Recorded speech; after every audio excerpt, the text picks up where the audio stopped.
Hi guys, welcome in this new video. आज हम बात करेंगे एरर हैंडलिंग के बारे में। एक्सेल में आपके बहुत सारे एरर्स आते हैं जिसमें आपका ट्रिपल हैश है, हैश वैल्यू है और भी सारे एरर्स हैं जिनके नेम यहाँ पे मैंने लिखे हुए हैं। और साथ ही साथ में कुछ एग्जांपल्स के थ्रू मैं आपको यहाँ पे समझाऊंगा कि किस तरीके से हम एरर्स को हैंडल कर सकते हैं। सबसे पहले एरर जो आता है वो आता है हैश एरर। तो ये जो हैश एरर आता है ये कैसे आता है? मान लीजिए जो ये सैलरी वाला कॉलम है, ये वाला, अगर इस कॉलम में जो मैंने नंबर्स लिखे हुए हैं, अगर ये नंबर्स का साइज कॉलम के साइज से बड़ा होता है तो यहाँ पे हैश एरर आता है। फॉर एग्जांपल मैं क्या करता हूँ, इस कॉलम को मैं छोटा कर देता हूँ। तो जैसे ही मैं छोटा करूँगा तो आप देखेंगे जितने भी जो नंबर्स थे वो हैश में शो कर रहे हैं, क्योंकि जो कॉलम की विड्थ है वो इतनी बड़ी नहीं है कि जिसके अंदर जो हमने नंबर्स लिखे थे वो प्रॉपरली डिस्प्ले हो सकें। इसको डिस्प्ले करने के लिए ही हम क्या करते हैं, यहाँ पे इसको एक्सपेंड कर देते हैं। अब मुझे इस हैश एरर को यहाँ से हटाना है तो मैं क्या करूँगा, मैं यहाँ पे डबल क्लिक कर दूंगा कॉलम के ऊपर और ये ऑटोमेटिकली आपका जो सैलरी वाला कॉलम है एक्सपेंड हो जाएगा जहाँ तक कि आपका टेक्स्ट प्रॉपरली विजिबल हो। तो इस तरीके से आप हैश एरर को हटा सकते हैं।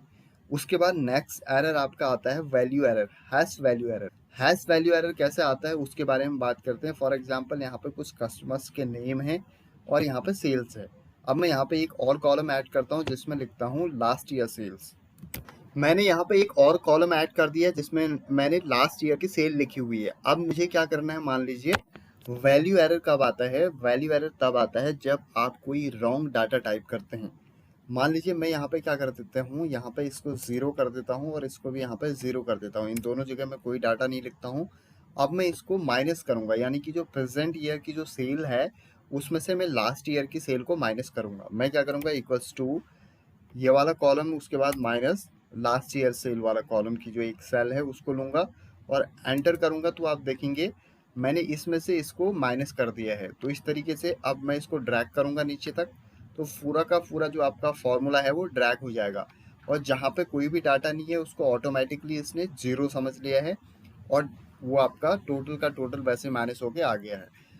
बट अब यहीं पे मान लीजिए जहाँ पे कोई डाटा नहीं है, मैं वहाँ पे लिख देता हूँ डाटा मिसिंग। यहाँ पे मैंने लिख दिया डाटा मिसिंग और नीचे भी मैं इसी चीज़ को कॉपी करके लिख देता हूँ। अब देखेंगे जैसे ही मैंने डाटा मिसिंग लिखा तो यहाँ पे क्या आ रहा है, हैश वैल्यू एरर आ रहा है।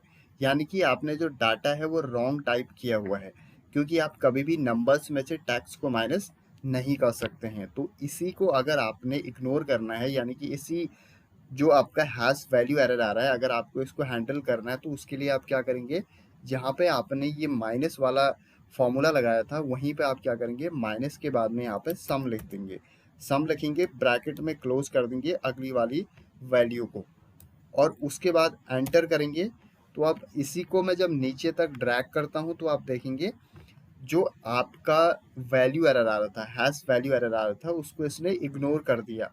इवन कि आपने डाटा रॉन्ग टाइप किया हुआ है बट उसके बाद भी आप अगर सम फंक्शन वहाँ पे लगा देते हैं तो ऑटोमेटिकली क्या होगा, वो आपका हैश वैल्यू एरर को इग्नोर कर देगा। उसके बाद हम बात करेंगे नेम, जो आपका हैश नेम एरर है ये वाला, इसके बारे में बात करते हैं। हैश नेम एरर तब आता है जब आप किसी एक्सेल फंक्शन का रॉन्ग नेम लिखते हैं।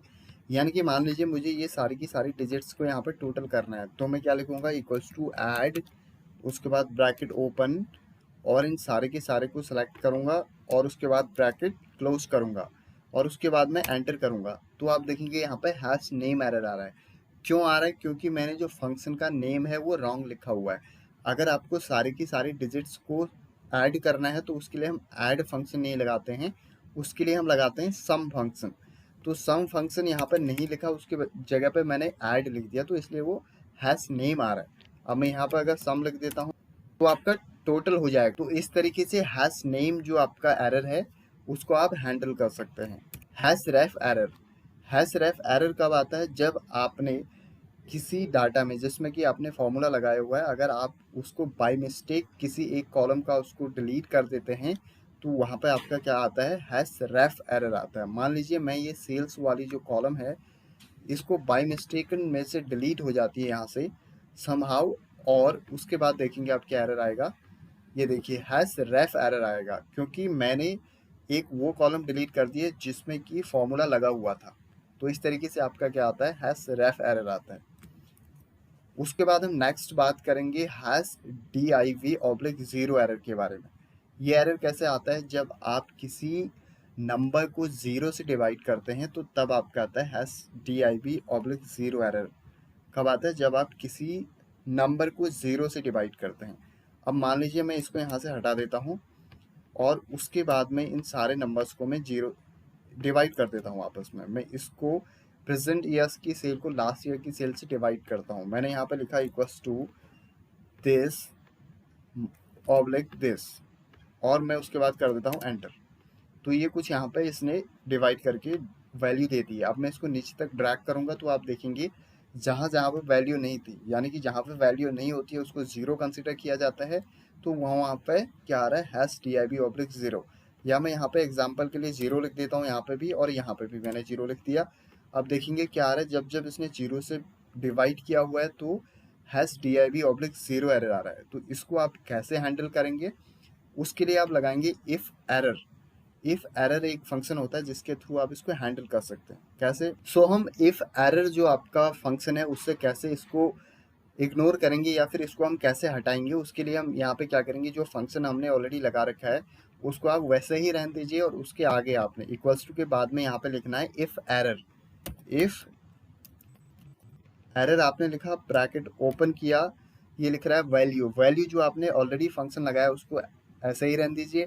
उसके बाद आपने कॉमा लगाना और वैल्यू इफ एरर, ये बोल रहा है कि आप अगर कोई एरर आता है तो यहाँ पे आप रिटर्न में क्या वैल्यू लाना चाहते हैं। तो उसके लिए आप यहाँ पे लिख देंगे नॉट फाउंड। मैं यहाँ पे लिख देता हूँ इन्वर्टेड कॉमा में नॉट फाउंड, क्योंकि टैक्स है तो इन्वर्टेड कॉमा में लिखेंगे नॉट फाउंड और ब्रैकेट क्लोज किया, एंटर किया। अब मैं इसको ड्रैग करूंगा नीचे तक, आप देखेंगे जहाँ जहाँ पे एरर आ रहा था वहाँ पे ये नॉट फाउंड शो कर देगा।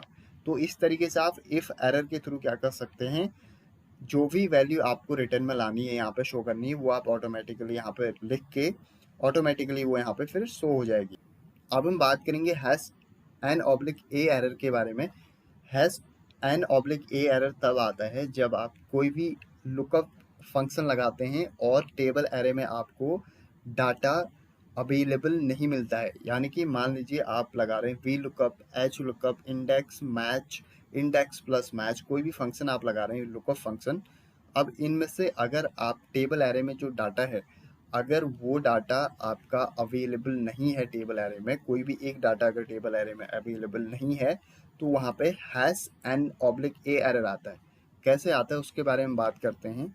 मान लीजिए मैं यहाँ पे कुछ लोगों के नेम्स उठाता हूँ और इसको मैं यहाँ पे कॉपी करता हूँ और इनकी मुझे सैलरी निकालनी है, तो मैं क्या लगाऊंगा, वी लुकअप लगाऊंगा। मैं लिखूंगा इक्वल्स टू वी लुकअप और ब्रैकेट ओपन और उसके बाद लुकअप वैल्यू हो जाएगा नेम और टेबल एरे हो जाएगा ये पूरा का पूरा टेबल आपका। और उसके बाद कॉलम इंडेक्स नंबर, सेकंड में सैलरी है तो सेकंड लिखूंगा, एग्जैक्ट मैच के लिए मैं क्या लिखूंगा, 0 लिखूंगा। ब्रैकेट मैंने क्लोज किया, एंटर किया, तो आपकी सैलरी यहाँ पे आ चुकी है।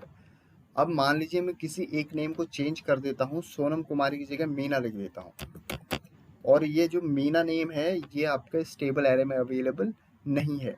अब देखिए यहाँ पे ये क्या शो करेगा, हैश n/a करेगा। बस यही होता है हैश n/a एरर। अब इसको हैंडल करने के लिए भी सेम आप इफ एरर का यूज करेंगे। यहाँ पे वी लुकअप के आगे आप यहाँ पे लिख दीजिए इफ एरर और ब्रैकेट आप ओपन कीजिए और वैल्यू में आप जो आपका ऑलरेडी आपने वी लुकअप दे रखा है उसको रहने दीजिए और उसके बाद आपने जो रिटर्न में आपको वैल्यू लानी है वही नॉट फाउंड। आप मान लीजिए आपको नॉट फाउंड यहाँ पे भी शो करना है तो आप इन्वर्टेड कॉमा में लिख देंगे नॉट फाउंड और उसके बाद ब्रैकेट क्लोज हो जाएगा, एंटर हो जाएगा।